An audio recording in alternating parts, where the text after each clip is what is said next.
And we're back. All right. Everybody settle down. It's time to have some more fun.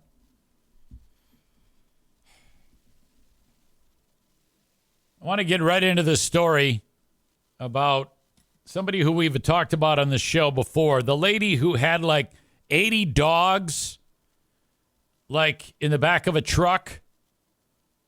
And she's like, oh, yeah, I've got a rescue. I'm rescuing dogs. But it wasn't at all. It was like a racket to, I don't know. I think she was kind of like using the lives of animals to further her own for-profit. Bob says that person was described as Muff Tat Dog Bitch. Yes, you're exactly right. Muff Tat Dog Bitch. She was sentenced, and she has to pay restitution. And she's got a lot of nerve here, this chick, and what she's trying to do to pay that restitution. Lisa Kober is her name. This morning, a woman convicted of animal cruelty for hoarding nearly 80 dogs in her Norton Shores home, now headed back to court. She's already been sentenced, but Lisa Kober has a new request for the judge. 13 on your side's Aaron Sullivan joining us live from Muskegon this morning. Aaron, good morning to you. So what is Kober and her attorney now asking the court for? Tanner, good morning. Well, I can tell you they're asking for donated funds to be used towards her restitution. Now, if you may remember, 2 years ago, we started following this case in January of 2023 after police raided a Norton Shores home that was covered as an animal shelter. But in reality, what they found was just devastating, something they're calling deplorable. Police found and removed 78 dogs from this woman's home. Now, she did own an animal rescue called Kober's Canine Rescue, but when police officers called the condition they found the dogs in, many of them were sick, several even dead. Now, Kober was convicted of felony animal cruelty to 25 or more animals in May of this year. Now, she was sentenced with 5 years probation, 100 hours of community service, and could possibly owe restitution. Now, Big Lake Humane Animal Shelter says Kober and her attorney are asking for donated funds to pay that restitution. The animal shelter took in many of those dogs that were rescued from Kober's home back in May, providing them with critical medical treatment and care. To provide for that immediate care, the shelter says it raised money through donations. Now, as the court determined... Okay, so just so we're on the same page, she's suggesting that Big Lake Humane Animal Rescue, who were just called upon to take care of these nearly 100 animals because of her neglect of them, she's with a straight face making the suggestion that people out of the kindness of their heart who donated to the animal rescue with helping this cause, that should account for the restitution. She's actually suggesting that, and I'm amazed that even any judge would let this even be heard. That sounds like total bullshit, and I'm pretty sure that the shelter says, yeah, that is bullshit. This argument is deeply concerning. Well, I'll let her read it. Determines how much restitution Kober will owe. The Big Lake Humane Animal Shelter says Kober is asking the court to use donations to reduce or pay restitution she will owe. Now, the animal shelter calling that request, quote, deeply concerning, adding that donations raised during the crisis were a result of the community's compassion and generosity, not a subsidy for Ms. Kober's negligence. Now, the shelter... The fact that she would say, oh, yeah, I know that it's because of me that these 80 dogs need funds to survive, but if we didn't get those funds, they wouldn't survive. It's kind of like chicken or the egg. Asshole, the reason why that's happening is because of your bullshit in putting these nearly 100 dogs through hell. Fuck you. had to close temporarily because of all of the volume they had in their shelters after taking these dogs that were rescued by police. Staff members of that shelter and that woman will be here at 9 a.m. in court today in Muskegon. Oh, yeah. We're also going to have 13 On Your Side crews here, so be sure to check our website at 13onyourside.com to hear more updates about this case. For now, live in Muskegon, I'm Erin Sullivan, 13 on Your I wonder what the rest, maybe they said it and I wasn't paying attention to the actual amount of the restitution. My God. Borculo Josh is here. He says, hey, Eric, off subject because I'm just here for a second. The schoolhouse you got for your daughter's wedding is haunted. You can look it up. It's interesting. Your name is Borculo Josh, and yeah, that is where it is. The schoolhouse is there, and it's funny that you even say that. Because when Diana was explaining that place to me, in the back of my mind, I was thinking, I can't wait to explore that. I wonder if it's haunted. So it's fucking nuts that a day later, you are saying what I was thinking. It's like we had some type of connection. I'll get back to fucking muff tat dog bitch in a second. But actually, what I'll do is I'll get back to Borculo Josh in a second because I've got more that I want to talk about in case you haven't heard the news. Linda says, then I'm crashing the wedding. I love ghost hunting. Oh, this is going to be awesome. Thank you, Josh, for that tidbit, that morsel. Hold up. What you doing, big guy? You all right? You sure? I want you to get a look at the crew. We got a full 3-dog puppy pile on the couch. So just the nerve to say, yeah, well, I mean, I am raising money. That should go to my restitution. God damn. Donut Dan says, how many did she have? She had about 80, according to the story. But she was like, if I understand this correctly, she was taking those dogs around to various locations, trying to get people to adopt them. And then there were fees attached to it. She was using that. She was using the animals to make money somehow. And she didn't have enough infrastructure to be able to care for that many animals. And that's what she was doing. And she got in big trouble for that. As she should. I can just imagine the smell in that place. I mean, just today, we had an incident. After getting up, I'm walking towards the door to let the dogs out, and Benny is in the lead. And as he approaches the door, he stops. Like he just saw a ghost. But he didn't just see a ghost. He's remembering that he pissed there. And he feels bad. And he doesn't want, and he's got his ears go down. He's got the look in his face like, oh, I fucked up. Oh, I fucked up. And I'm looking at him like, what the fuck are you doing, man? And then I smell this, because his urine, for some reason, smells bad, really bad. And then it hits me, and I go, uh-oh.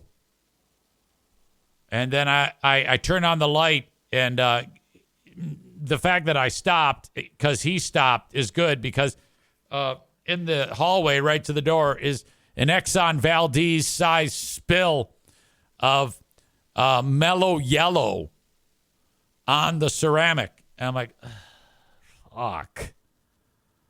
Actually, it was in between the runner rug we have leading to the door and the bathroom. He actually went into the bathroom and peed on that rug that you put down in your bathroom. He peed on that. So it's like soaked and all drippy, and it was so much piss that it just formed this gigantic mellow yellow island. Very bad smelling. And I'm like, oh, fuck. All right. Well, come on, dude. Let's go outside. gets outside, and then I got to clean it up.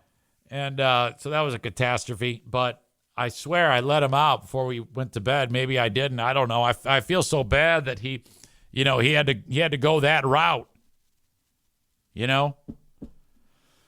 All right. So if you haven't heard, Madison is getting married. Madison was proposed to by Ash. They're getting married in the early springtime. And so they went and looked at a venue, and it's a renovated schoolhouse, and it's right around here. So the meter starts running on wedding costs. We are at the final stretch. Now, I was on the hook at the start of this parenting thing for 24 semesters of college between 3 kids. Jim, year 1, didn't do anything, and then he bailed. All right? So I've had to, over time, make that up. And I have. I've gotten the calls about, hey, I need tires. Hey, I need a car. Hey, I'm like, hey, I got you. I'm going to help you through this. Jacqueline, full thing, no big deal. We took care of it. 8 semesters. And then the wedding. Okay, she has expensive taste. It was not cheap. Madison has this sense of frugality, I guess, if that's even a word. She's more frugal. And we're also at the end. I have 1 more semester to pay for. So that's it. That is the equivalent of 24 semesters of college.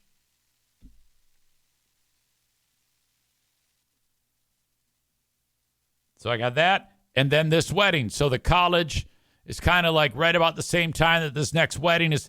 And then that is it. I punch out and they're gone. They're out of the nest. But there has been news that in order to get, these 2 are young people. And the idea was floated about moving back in. And I said, of course. Yeah, I am all about answering appropriately. When I say appropriately, that means giving in and not pushing back in any way about these things. Because at the end of the day, all of this go with the flow attitude by me is going to lead, hopefully, if I live long enough, an opportunity to get paid back in full. You are not putting me in a home. I am going to live with one of you. If you have to pass me off from family to family, I don't give a shit. I'll live 4 months at each one of these places if I live long enough. Your mother and I both. So that's it. You got to do it. I keep hearing that ding, and I think it's my Facebook feed. So I'm going to close that up.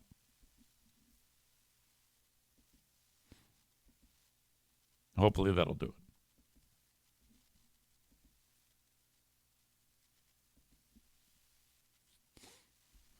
So we are excited about this wedding. I am excited about this venue now.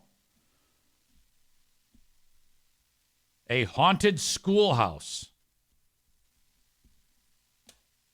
Yes.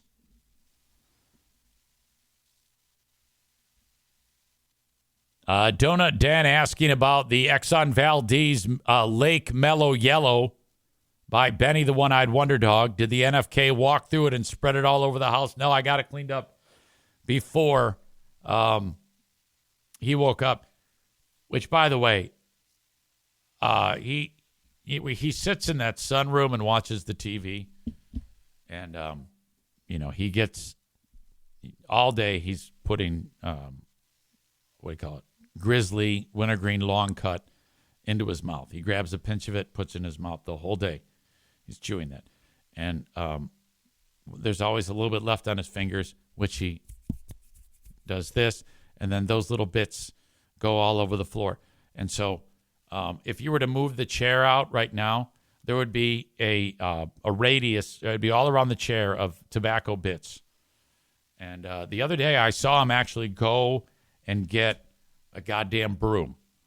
And I'm like, is he cleaning up after himself? That is unbelievable if that is happening. But I don't know. I looked at it just the other day and it looks like shit. Also, yesterday, it was time to where he prepares his fucking coffee is right next to the stove. Now, this is an area where he prepares water and coffee. Like he gets his ice water, he gets his coffee. It all happens in this one spot. And the problem with that is the salt from salting the food mixes with the water and it runs down the side of the cabinets and it comes in contact with the stove. He's so goddamn sloppy that salt water, that brackish water concoction is, you know how like on an old Silverado it rusts out? The oven is actually rusting out from this. There's a patch of rotting metal on the side of this thing where the oven meets the fucking countertop because it just runs down the gap. And I'm like, are you fucking kidding me? And Pooh Bear says, well, then he's going to buy us another goddamn stove. I pull it out yesterday to clean under there. And he spills his coffee and it fucking runs down there. And then it collects on the floor. And it's warping the floor. And it's like, what a goddamn wrecking ball you are. Holy shit. So I'm on my hands and knees scrubbing this shit. And it's at this time that I'm like, do I corner him and say, buddy, we need to do this? And then I catch myself. I go, don't even bother. Don't even bother. I have had these discussions with him about even more ridiculous things. And it goes in one ear and out the other. It's easier to just clean it. It's absolutely easier. And the one thing I have to do is not think about it too much. Because if I think about it too much, I start to get fucking pissed off. And then it just flies out of my fucking face. And then everybody's uncomfortable. And it's a bad day. And I have to come up here and fucking freak out or punch a pillow or talk on the podcast. I don't know. But honestly, me telling you about this gets it out of my system, frankly.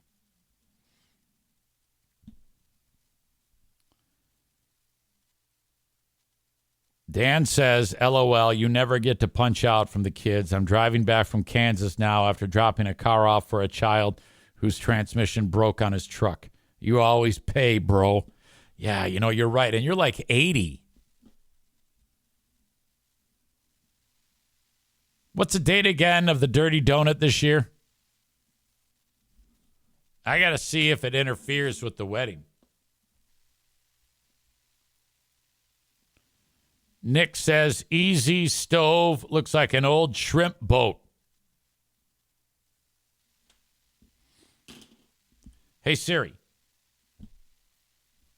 Hey, Siri. Text Madison. What do you want to say? What is the date of the wedding? Question mark. Okay, sending. Okay, canceled. It just sent the question mark.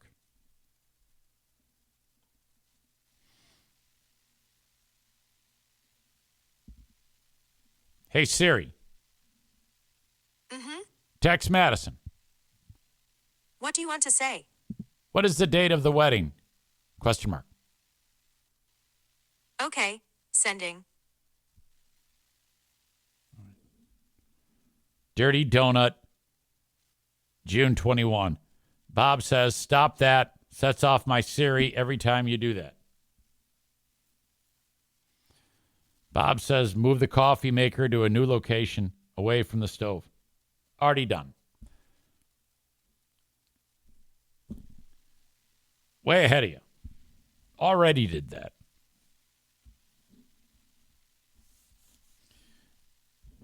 Honestly, it provides me with character around this house. I just got off the phone with veteran radio guy. I'm not going to say who it is nor where. I'm going to keep it completely close to the vest because I just made the relationship. It's like the first conversation with radio guy. This happens from time to time where I hear from radio guy who just had the rug pulled out from under him.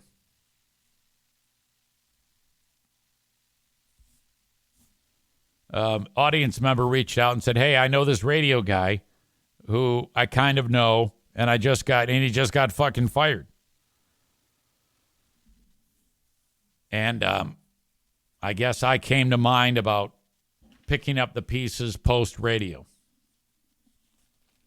I don't have a lot to say about the actual conversation. I don't want to get too specific, but I bring it up because this is the new normal for radio.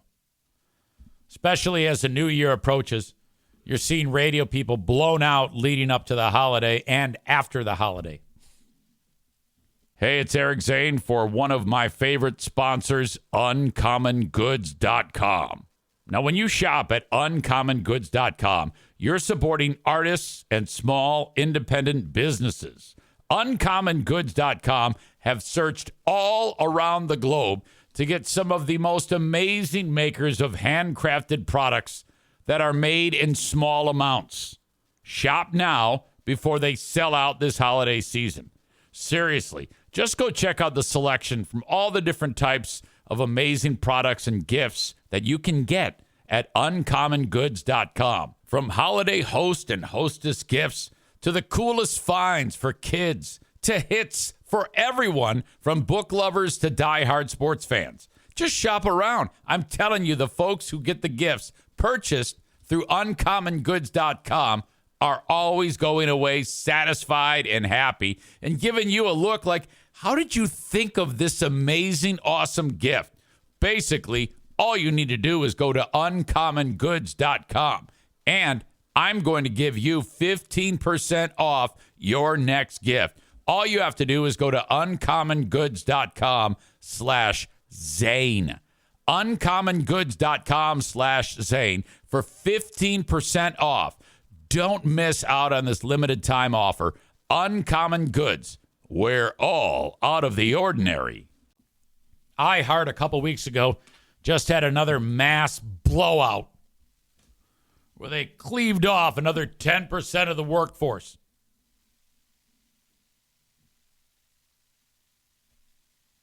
This is a scenario where radio guy was a success on a show in a large market, not a major market, but a large market, and rating success.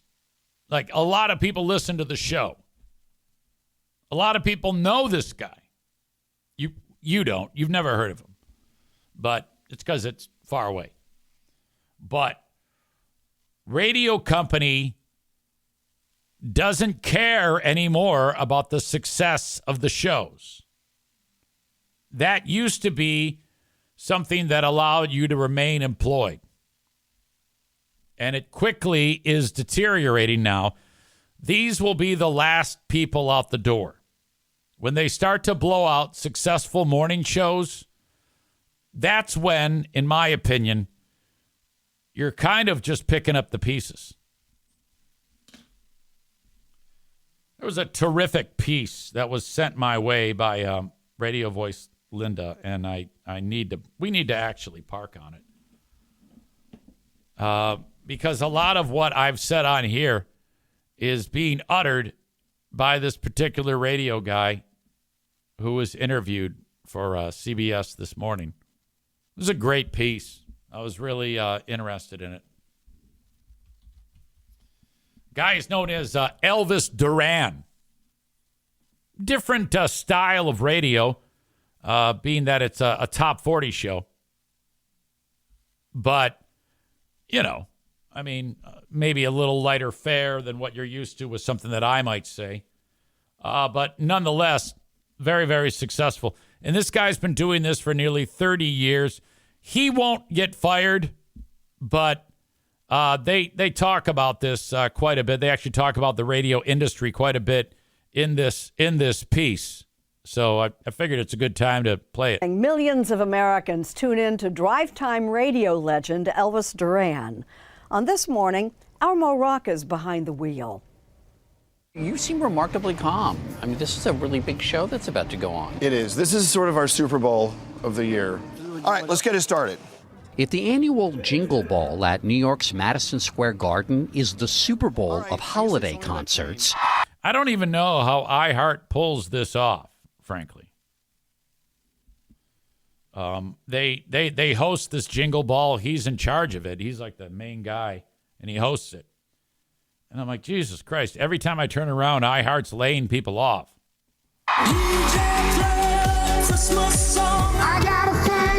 Cher is there, and Jelly Roll is there. then Elvis Duran is in the head coach role. It's pretty hot out there. It's coming in hot. From introducing acts to mingling with pop princesses Sabrina Carpenter, everyone. and interviewing rock royalty. Cher, everyone. I don't know if Cher is rock. By the way, Cher looks really good. On this day, this Elvis is king. Good night. I'm not a camera guy. I'm a radio guy. Yeah, This yeah. is a different day for me. If you don't recognize his face, you may know his voice.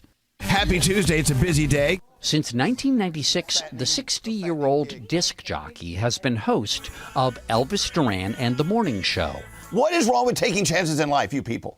the country's most popular top 40 morning program. I can't believe it's been 30 years because it's been nothing but fun. Every day, millions of listeners across America wake up to Duran and his crew, dishing about music, I love this song. pop culture, They take a clip of him talking, and he just says, I love this song. Wake up and go, Beyonce. pretty much whatever's on their mind. Are you really going to roll Mo out of the studio? And if it goes off the rails, as I learned last spring, so be it. I think I ejected Mo. Okay, so you get the idea. It's a pretty I've been working wacky with some show. of the same people But I'm interested in what he says about the industry. for 25, 30 years. The energy with each other is what makes it work. I don't need to be the center of attention. Elvis Duran in the Morning Show. With 70 markets across the country listening, Duran's a rarity these days. A nationally known radio DJ. Growing up, I remember big name radio DJs. Now, Casey Kasem, Wolfman it's Jack. kind of you and Ryan Seacrest. That's about it. What happened? Radio isn't what radio used to be. A lot of radio companies gave up on personalities. They just wanted to play music. It's cheaper. That's not good for our business. So I've done everything I can to keep personality on a radio show in the mornings. Whenever I've Okay, so it's kind of like a double-edged sword. He's right. So he does this show that a lot of people like. But, that's how it is in morning radio. When you're syndicated, you're going to take up the jobs. And that's, it's a little hypocritical, but you kind of have to be. It's perfect if you're a guy like him who wants to have multiple stations to be in an industry that is hemorrhaging money and is doing anything they can to cut corners. They would rather just pay one guy one fee to do a show like this, and eventually he'll get cut out. Eventually, radio is going to realize that it's just, there are no new audience members. I had a conversation with Madison the other day. I go, can you tell me the last time you listened to the radio? And she says, no, I don't listen to the radio. Nobody listens to the radio. That's fucking scary. Damn it.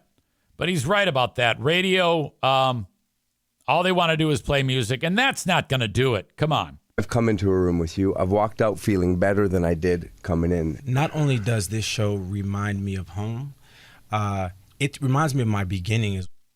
And it's Duran's personality that over the years has won him loyal fans, including some of the biggest names in pop music.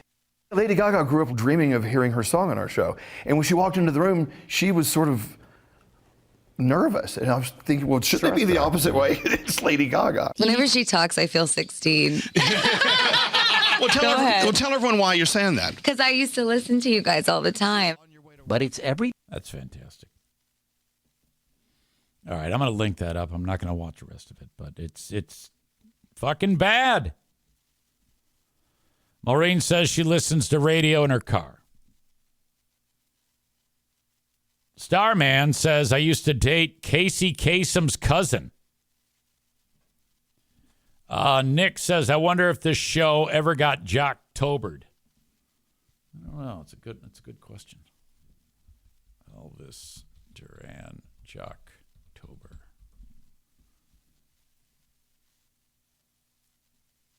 Doesn't look like it.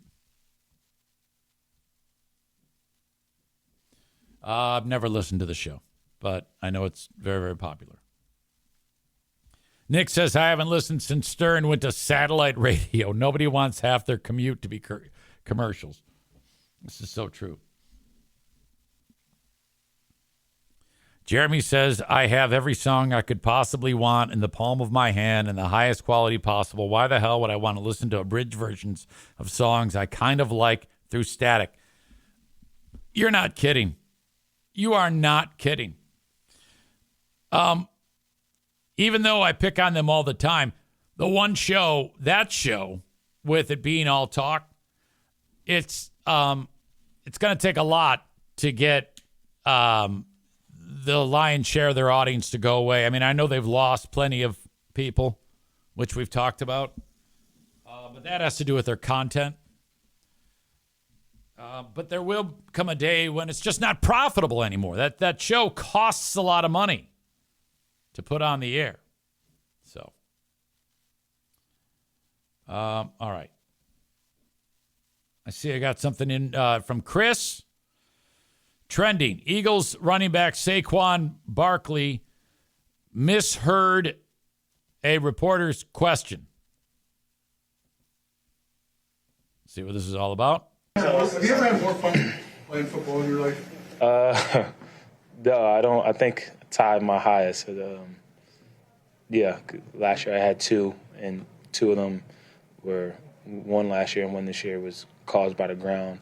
But yeah, that was definitely a scary moment when the ball comes out right there, and I just thought find a way, whatever way, make sure I get on the ball. But I think it helped me. I haven't been angry like that in a game. Okay, I think he said, have you ever had more fun, the reporter? And then the dude thought he said, have you ever had more fumbles in a game? Have you ever had more fun playing football in your life? No, I don't. I think tied my highest. If he did fumble twice and he's actually answering this question, thinking that the guy said, you ever had any more fumbles in your life? And he still answered it politely. Yeah, last year I had two, and two of them were one last year and one this year was caused by the ground. But yeah, that was definitely a scary moment when the ball comes out right there, and I just thought find a way, whatever way, make sure I get on the ball. But I think it helped me. I haven't been angry like that in a game since I was a little kid. I think that was able to help me get the first down on the next play. Yes. Have you ever had more fun playing football? Oh, I thought you said fumbles. That's great. All right. There's a dude locally. He's a real late bloomer when it comes to crime.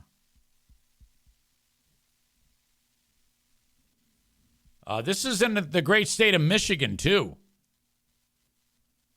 Van Buren County, which isn't that far away.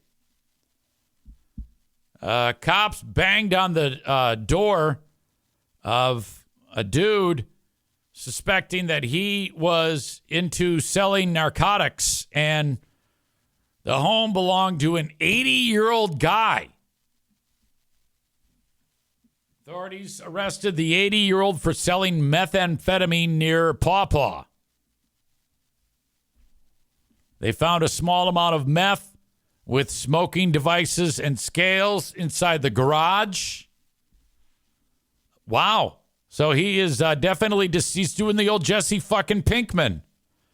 After interviewing the suspect, the sheriff's office said it found 1.6 pounds of meth inside the basement of the home with several guns. 80! The suspect, whose name was not released, admitted to trafficking narcotics, according to the sheriff's office. Once the report is complete, the sheriff's office said it will be sent to the Van Buren County prosecutor for charges. So like an old man Walter White. Who knows? Is he making it too? My God. One of the people who is being looked at as a hero during all the nonsense on the football field between Michigan and Ohio State is the sideline reporter for Michigan football. So you got the local guys that are doing the play-by-play. Let's send it down on the sidelines to Jason Avant. And he's on the radio. He's a sideline reporter. He played he had a great career at Michigan. And then he played in the pros for like 11 years. And then he got this gig, and he's on the field, and the goddamn Ohio State players grab the flag. They're going to go wipe their ass with the flag, the fucking Michigan flag. But he says, fuck that shit, and he gets the flag back. Ohio State players are looking at him like, God damn, he's pretty tough. And that's kind of what they talk about here, because I guess he's still in shape. Video shows Ohio State's Jack Sawyer sprint toward the group of Michigan players, push past police, and eventually rip the flag from the pole before storming away. Another Ohio State player had it and tried to walk away with it. And then Jason Avant stepped in and took it back. He's in his third season as the sideline reporter. He saw this flag fall into the wrong hands. Quote, I saw a dude with a Buckeye jersey with the flag, and I was like, hey, what is going on? I didn't see the flag plant. I didn't see the confrontation. I just saw the guy with the flag, and I was like, let me get this back. Avant said by the time he landed back in Ann Arbor, he had 75 new messages on his phone and gained about 5,000 new followers on social media. He said his former teammates are now calling him the Flag Man. I looked at the video and I was like, oh, they were trying to push me out. I don't think they knew, oh, he's a former player. He's still in shape, Avant told the news. Michigan and Ohio State were each fined $100,000 in that catastrophe. What a shit show. Linda is not having any of this. She says, that's a great idea. I need Michigan toilet paper, too.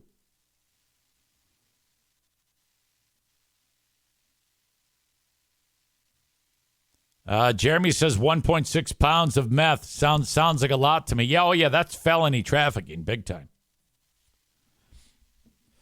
Nick says, actually, I did listen to EZ filling in for Huge. I shut it off after all the commercials and downloaded the podcast version later. You're not kidding. We don't have the patience for radio anymore. I do the same thing. Like if I'm riding around listening to my voice tracks on Big 101.3, it'll be like 10 minutes. I will say this. Commercial breaks on the Insane Asylum are about 3.5 minutes.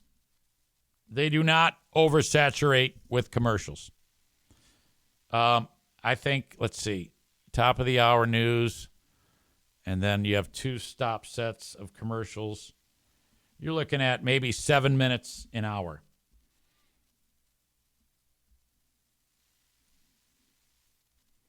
Jeremy says $100,000. I sure hope those schools don't go bankrupt. Yeah, right.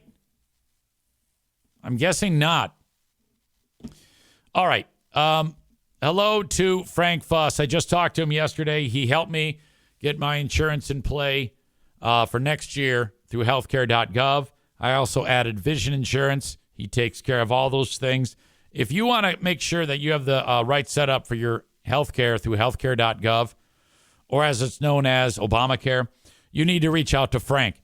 And you do that by going to buyinsurancehere.com and filling out the form. Frank will get back a hold of you, and then you can get started. He specializes in helping customers navigate healthcare.gov, and he does it for no cost. Everything Frank does is free. He is paid by insurance carriers. He is a licensed independent insurance agent / broker. He'll help you with what I just mentioned. Not to mention, he'll help you if you or someone you know or love is getting ready to take advantage of Medicare or get on the Social Security train. He can help you with that. And he can get you into a fantastic life insurance policy. All you need to do is reach out to Frank at buyinsurancehere.com. I've got a realtor. Pardon me, I've got a mortgage expert. I'm about to have a realtor. About to add a new sponsor in the coming weeks who sells homes for a living. But when you want to buy that home, it's time for you to get the mortgage. And to get the mortgage, no matter where you are in the U.S., I want you to call the Mario Flores Lakeshore team of Van Dyke Mortgage. 231-332-6505. That's 231-332-6505. If your home needs a new roof, we got a guy. We got a team. The Werner Roofing Team. WERNER roofing.com. It is Linda's pal from back in the day, Chris Werner. And you can check out wernerroofing.com, not Warner, Werner. WERNER roofing.com. And reach out if you're in West Michigan about getting a new roof, maybe a metal roof, perhaps siding or gutters. They do it all. Fill out the form at wernerroofing.com to get started today, or just call them at 616-844-5382. I'm out of gas. I think we're getting a taco nap today. Let's get into the asshole of the day.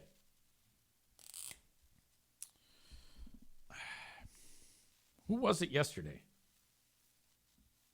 I think I know who it was. It was the people who did the pepper spraying.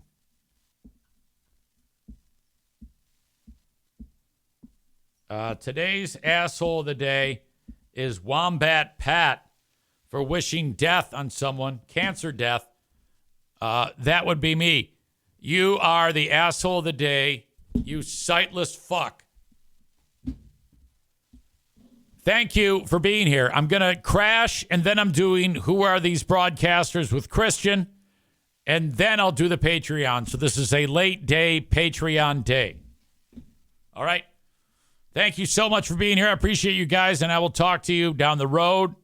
You are a fantastic bunch, making it happen for me. I appreciate that very much. Till next time, thank you, and bye-bye.